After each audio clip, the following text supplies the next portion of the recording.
清晨的光透过工作室的窗格落在木屑堆上，像一层微薄的雪，空气里还带着清新的木香与机油的微光。桌面上6个小巧的金属身影安静并列，它们来自同一个品牌，却在不同的手心里演奏着不同的乐章。6款 T-Deck 迷你电动无绳链锯，附带电池与充电器，像6个性格迥异的伙伴，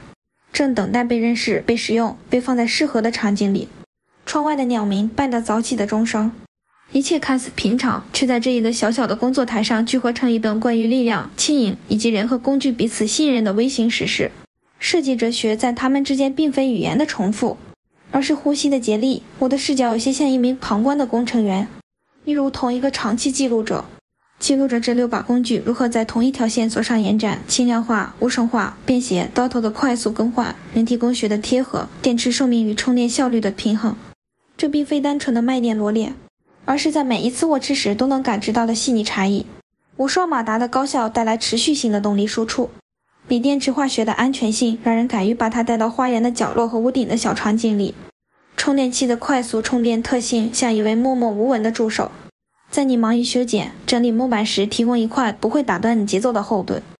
刀链的长度与护罩设计则像是一对默契的守卫，给使用者带来更多的安全感。一个工程师的自述响在耳边，为何需要如此小巧却强大的工具？答案并不复杂。当你面对有限的空间、有限的时间、有限的力量时，工具的设计需要把一切变成可控的微观胜利。6款机型在同一处光线下排成6道不同的影子。第1号重量最轻，机身线条简洁，握在手中如同拿起一支细笔，适合在窗台护栏的微秀，在阳台花盆之间扮演小槽小切。第2号略显厚重，却在扛起更长的刀链时显得更有安全感。它的续航时间在中间区间，足以完成一段中型的树枝修剪任务，却不会在半途选择退场。第3号的刀掌略长，工作时的视野也更为开阔，噪音也略有增加，但它提供了更大的灵活性，像是在密集的枝桠间穿行的猎人。第4号则以更强的刀头稳定性著称，在对木材的连接部位进行软化分离时，表现出难以察觉的耐性。第5号与前几者相比，体型更紧凑，却保留了较高的续航，面向的是家庭木工与日常修缮的快速响应。第6号则是一个综合体型的代表，兼具多项附件选项与更强的保护设计。在小城镇的木质小店工作室里，常被用来解释把一个工具考虑到全局的理念。在笔记本般的页面上，我用叙述性的镜头切换来呈现6款机型的对比。记下一个场景，在城市屋顶花园，修剪悬垂的藤蔓需要网状的细致与力道之间的微妙平衡。一位年轻的园艺爱好者选择第1号进行边角的轻微修整，重量的轻盈让他的手臂几乎没有疲惫感。然而在同一天的另一处角落，第2号承担了更长的刀链，快速完成了几段小型的木条切割，油木纹理在阳光下显得泛出温润的光泽。第3号带着略微高沉的声音穿梭于枝梢之间，切割声像是一个低吟的诗句，提醒着旁人他正在把空间重新划分为可用与不可用的2层。第4号则在需要处理的木块边缘高效地去除多余边角，动作稳健得像一个经验丰富的木匠师傅。第5号的体型因地制宜，适合在较小的工作台上快速完成从切割到打磨的连贯过程。至于第6号，它像一个全能的工作站，无论是替换链条、安装护罩，还是切换不同长度的链锯条，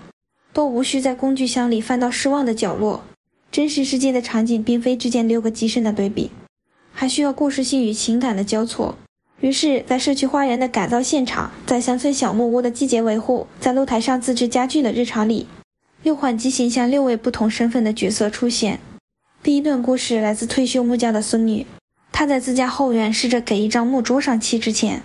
先用第1号进行边缘的清理与小角落的校正。她说这个过程像是在重新认识自己的童年，木头的纹理会说话，刀尖的微颤传递着时间的节律。第2段故事是社区花园的场景，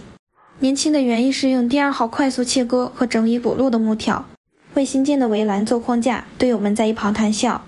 工具的声音成为这群人共同的背景乐。第3段故事回到乡村小木屋，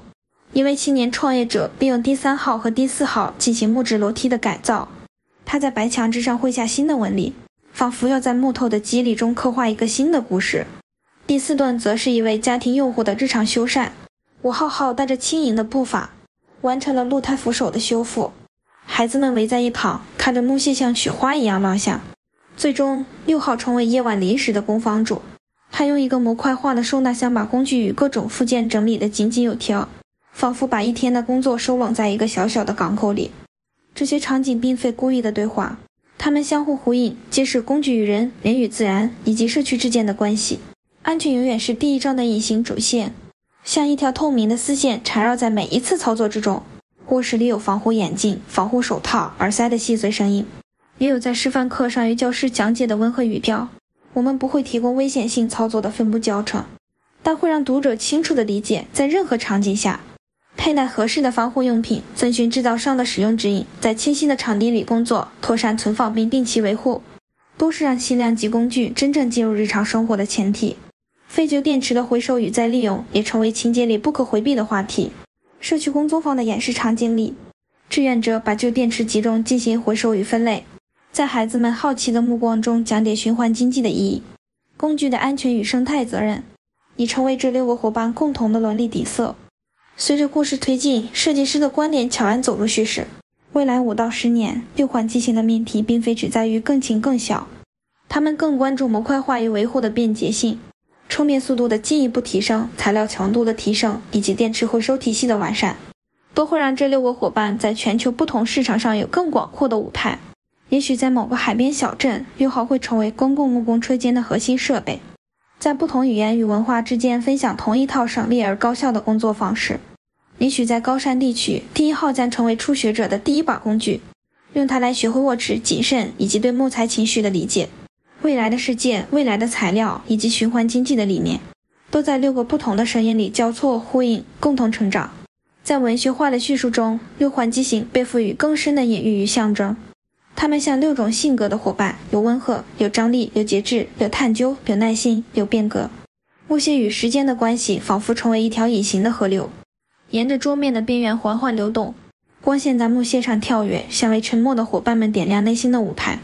每一次握紧、放松、偏转角度、转换刀头，都是人与自然对话的方式。